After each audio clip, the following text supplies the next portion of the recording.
kehidupan. Biku-biku di Sri Lanka lebih baik makan daging daripada makan telur. Karena dia curiga jangan-jangan ini tadi sengaja digodok untuk dibawa ke wihara. Berarti sengaja dibunuh untuk kami-kami para biku. Itu harus ditolak. Jadi binatang yang sengaja dibunuh khusus untuk biku, kalau saya tahu atau mencurigai, saya harus menolak. Tidak boleh memakan sedikit pun. Kecuali itu sudah mati, ya, sudah menjadi bangkai, ya, sudah menjadi daging, sudah mati. Tidak khusus disembelih atau dibunuh untuk para biku.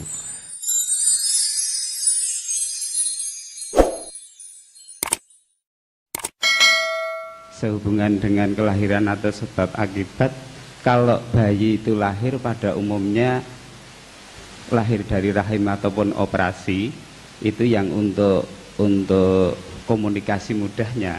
Tapi kan yang sebetulnya kan sebelum lahir itu kan sudah ada.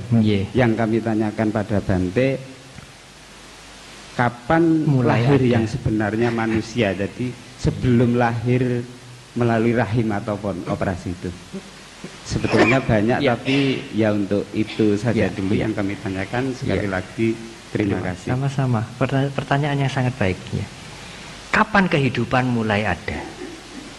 Apakah kalau seseorang dilahirkan dari rahim seorang ibu baru hidup? Oh tidak. Dalam rahim, dalam kandungan, dalam perut lah, kasarnya begitu, sudah ada kehidupan. Kapan itu dimulai? Dalam suta-suta tidak terlalu dijelaskan itu. Hanya dijelaskan begini, kehidupan itu dimulai kalau ada sperma dan ovum dan kesadaran. Ada 3 unsur. Kalau hanya ada sperma dan ovum, tidak ada kesadaran, tidak terjadi kehidupan. Kesadaran itu dalam istilah teknisnya disebut gandaba.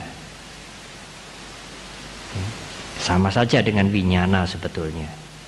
Dari mana kesadaran itu? Dari makhluk yang meninggal dunia. Dari mana saja, mungkin dewa, mungkin manusia, mungkin di Indonesia ini, mungkin dari negara lain. Harus ada makhluk yang meninggal. Apakah gandaba atau kesadaran itu datang bersamaan pada waktu sperma dan ovum itu bertemu? Sperma dan ovum bertemu, kemudian gandaba itu datang bareng bertiga. Tidak disebutkan dalam suta. Kemungkinan bisa begitu. Jadi begitu sperma dan ovum bertemu, meskipun wujud fisiknya itu sangat kecil, itu sudah terjadi kehidupan. Sehingga banyak umat Buddha, para biku juga, tidak mau atau menghindari makan telur kampung. Bukan telur horen, bukan. Karena telur itu hidup itu di dalamnya itu. Diangkremi itu kan hanya proses saja. Meskipun belum diangkremi itu sudah ada kehidupan. Kalau itu digodok, diberikan kepada para biku, dia sengaja membunuh untuk biku. Itu ada 5 kejahatan dilakukan sekaligus. Ada 5 akusala karma yang dilakukan sekaligus. Sengaja membunuh untuk disajikan pada biku. Kecuali dia membeli telur yang sudah matang di warung, dia tidak membunuh. Tapi kalau dia godok sendiri telur kampung dan khusus mau dipakai untuk ngirim biku, dia sengaja membunuh. Spesial membunuh untuk biku. Dia bisa berbuat jahat 5 macam sekaligus. Hal telur horen, telur kampung tidak, karena tidak akan menetas. Mengapa? Karena telur itu dianggap ada kehidupan. Biku-biku di Sri Lanka lebih baik makan daging daripada makan telur. Karena dia curiga jangan-jangan ini tadi sengaja digodok untuk dibawa ke wihara. Berarti sengaja dibunuh untuk kami-kami para biku. Itu harus ditolak. Jadi binatang yang sengaja dibunuh khusus untuk biku, kalau saya tahu atau mencurigai, saya harus menolak. Tidak boleh memakan sedikit pun. Kecuali itu sudah mati, ya, sudah menjadi bangkai, ya, sudah menjadi daging, sudah mati. Tidak khusus disembelih atau dibunuh untuk para biku. Nah, kalau dia beli daging di pasar, beli ikan ayam atau ikan laut di pasar, kemudian dimasak dibawa ke wihara, itu lebih aman daripada nggodok telur. Nggodok telur itu sengaja membunuh untuk ngirim para biku ke wihara. Nah, jadi ada kemungkinan begitu sperma dan ovum itu bertemu, kehidupan sudah ada. Apalagi sperma dan ovum itu bertemu di rahimnya ayam betina, di situ sudah ada kehidupan. Keluar berbentuk telur yang ada cangkangnya, itu kehidupannya sudah berjalan beberapa hari, itu beberapa minggu di sana. Nah, demikian juga manusia. Tetapi tidak disebutkan apakah sperma dan ovum bertemu langsung ada kesadaran, tidak disebutkan. Ataukah mungkin sperma dan ovum itu bertemu dulu, berkembang, setelah hari ke-7 atau hari ke-berapa baru ada kesadaran, mungkin juga. Ya. Tetapi mungkin juga sudah ada kesadaran sejak sperma dan ovum itu bertemu. Ya, oleh karena itu ya pengguguran itu pembunuhan di dalam pandangan agama Buddha. Dalam pandangan agama Buddha sendiri, di dalam kandungan dihitung setengah tahun. Jadi kalau dihitung setengah tahun itu pasti sudah ada kehidupan. Setengah tahun itu berarti kandungan berusia 3 bulan. Jadi kalau kandungan berusia 3 bulan itu pasti ada kehidupan. Ditasbihkan menjadi biku, paling muda harus umur 20. Kalau sebelum 20 hanya bisa ditasbihkan samanera. Kalau kepingin menjadi biku, syaratnya ada banyak syarat. Salah satu syaratnya umur 20. Tapi kalau sudah 19 setengah sudah boleh. Jadi kalau dia ditasbihkan umur 19 setengah, upajaya sangga yang mentasbihkan tidak melanggar. Karena 19 setengah itu sudah dimasukkan 20. Di dalam perut dihitung setengah tahun dalam perhitungan Buddhis. Jadi penjelasan tentang kapan kehidupan dimulai bukan sejak bayi itu dilahirkan, bukan sejak telur itu keluar dari rahimnya ayam, masih di dalam rahim kehidupan sudah ada. Kapan saatnya?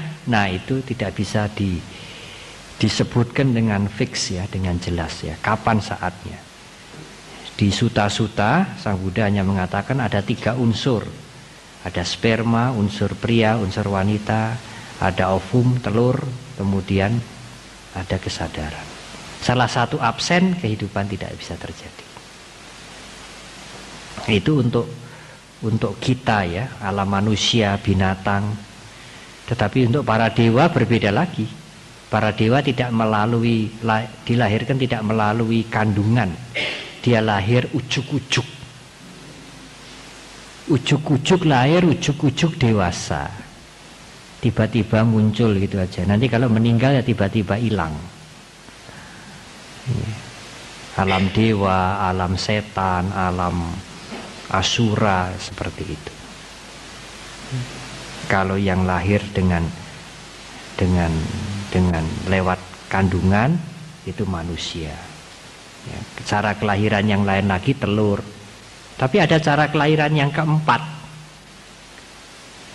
tidak seperti dewa, tidak lewat telur, tidak seperti manusia, tetapi dari lingkungan yang basah, ya. Ada tempat-tempat yang basah, yang lembab bisa timbul makhluk seperti amuba dan lain-lain, itu dari lingkungan basah. Agama Buddha mengakui ada 4 cara dilahirkan. Seperti manusia dilahirkan lewat telur, spontan, ya, opapatika, ujuk-ujuk ada, dan lingkungan basah.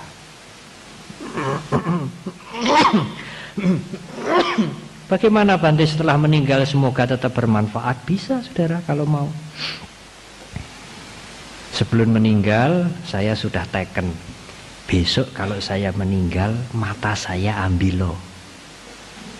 Jangan sekarang. Kalau sekarang saya tidak bisa berbuat baik banyak nanti. Nanti kalau sudah meninggal sebelum 8 jam, sebelum menjadi menjadi busuk mungkin ya, sebelum 8 jam dokter datang diambil. Kornea ini bisa diberikan pada orang yang korneanya rusak.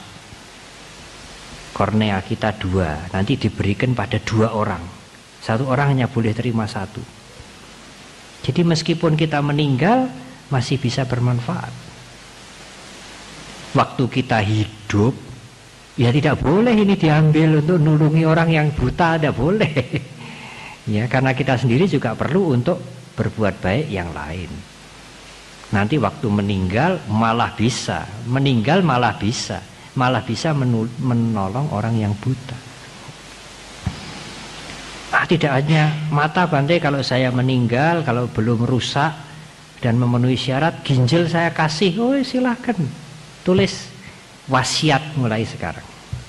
Nanti kalau saya meninggal, mata silahkan ambil, ginjal silahkan ambil. Untuk siapa saja. Daripada nanti dimakan cacing, ya, dikubur, dibakar, tidak bermanfaat. Kalau masih bermanfaat saya akan kasih. Kalau di umat Buddha di Tibet lebih-lebih lagi. Mau dikubur itu sulit menggali tanah. Batu-batu es mau dibakar, cari itu sulit. Cari kayu-kayu sulit. Kecuali mereka-mereka yang mampu. Jadi kalau sudah diupacarai di Tibet itu, jenazah itu diserahkan kepada petugas kuburan. Diapakan Bante? Dicincang, diberikan burung-burung untuk dimakan. Sudah caranya, tidak ada jalan lain. Tidak ada jalan lain. Tulangnya dikumpulkan untuk memukul gendang, memukul apa, untuk wihara, tapi tidak untuk hiburan, tidak untuk di rumah, nanti orang takut. Maksudnya sampai mati tulangnya pun bisa berguna untuk dhamma. Kemudian yang mampu membeli kayu karena mahal sekali, tulangnya itu ya, abunya itu dihaluskan, kemudian dicetak menjadi seperti patung Buddha kecil-kecil. Bukan patung dirinya, bukan. Patung Buddha, patung Bodhisattva. Sehingga meskipun dia meninggal, tulangnya pun bisa berguna untuk masyarakat. Begitu. Apa tidak menakutkan Bante? Apanya yang takut? Takut saudara, tulang-tulangnya orang mati. Kayak rambut saudara kalau dipotong itu loh. Dipotong terus dikelumpuk kayak gini. Nah, saudara takut? Tidak, seperti itu toh. Seperti kuku yang digunting, rambut yang dipotong, seperti itu. Tulang yang dibakar jenazah dari hasil pembakaran jenazah seperti itu. Apa bedanya dengan rambut yang dipotong itu? Sama. Apa-apanya yang takut begitu. Lah yang meninggal apa tidak ngamuk nanti? Yang meninggal malah senang. Malah senang bahwa jasmaninya itu tidak sia-sia. Meskipun dia tidak bisa menggunakan lagi, jasmaninya itu masih berguna untuk orang banyak. Jadi sampai meninggal pun masih, kalau mau masih bisa. Ya, apalagi kan ada peribahasa toh, harimau mati meninggalkan tulang, manusia mati meninggalkan nama. Kalau apa yang ibu bapak saudara sekalian lakukan sekarang ini cukup bermanfaat, berguna untuk orang banyak, ibu bapak meninggal, nama ibu bapak masih dikenal. Sekolah yang didirikan, bangunan yang didirikan, sumur yang dulu pernah dibuat untuk disumbangkan, buku-buku yang ditulis masih berguna terus meskipun sudah meninggal. Meninggal bukan berarti habis kebajikannya, masih bisa melakukan kebajikan dia. Kebajikan yang kita lakukan tidak ikut habis waktu kita meninggal. Yang habis hanya fisik kita. Fisik kita yang habis. Kalau kita berbicara dhamma, fisiknya juga tidak habis. hanya berubah saja. Apa dikebumikan, apa dimakan burung, apa dikremasi, kan tidak habis, tidak lenyap, hanya berubah saja. Hidup ini kan begitu terus, berubah, berproses terus, tidak pernah berhenti. Dan tidak ada yang tidak berubah. Semuanya sampai partikel yang kecil-kecil, sampai unsur mental yang kecil-kecil, semuanya berubah terus. Sehingga yang dikatakan roh yang abadi, inti yang kekal, menurut Buddhis tidak ada. Totally berubah semua, berproses semua. Tidak ada sedikit pun yang ketinggalan, tidak mau berubah, yang kekal, yang abadi. Semuanya berubah, mengalir terus. Itulah yang dikatakan anatta atau sunyata di dalam Mahayana. Bukan kosong, bukan nihil. Tapi dikatakan ada juga salah. Nah, itulah anehnya, itulah uniknya ya. Nihil, tidak ada. Kosong, melompong. Sebetulnya kosong itu juga tidak tepat untuk menerjemahkan sunyata. Salah. Kalau tidak kosong, tidak nihil berarti ada, Bante. Salah. Lah priye? Saling bergantungan. Berproses terus menerus, saling bergantungan.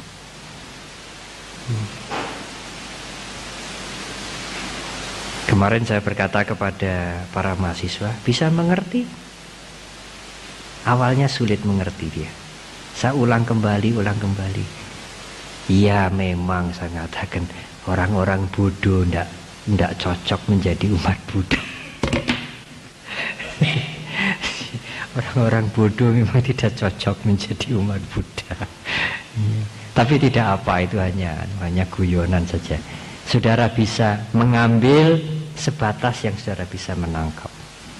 Sekarang saudara tidak bisa menangkap, siapa tahu sering mendengar, dan kemudian latihan, dan kemudian pengertian bertambah. 2-3 tahun kemudian, apa yang saudara sekarang sulit menangkap, suatu ketika saudara akan mudah menangkap. Ya.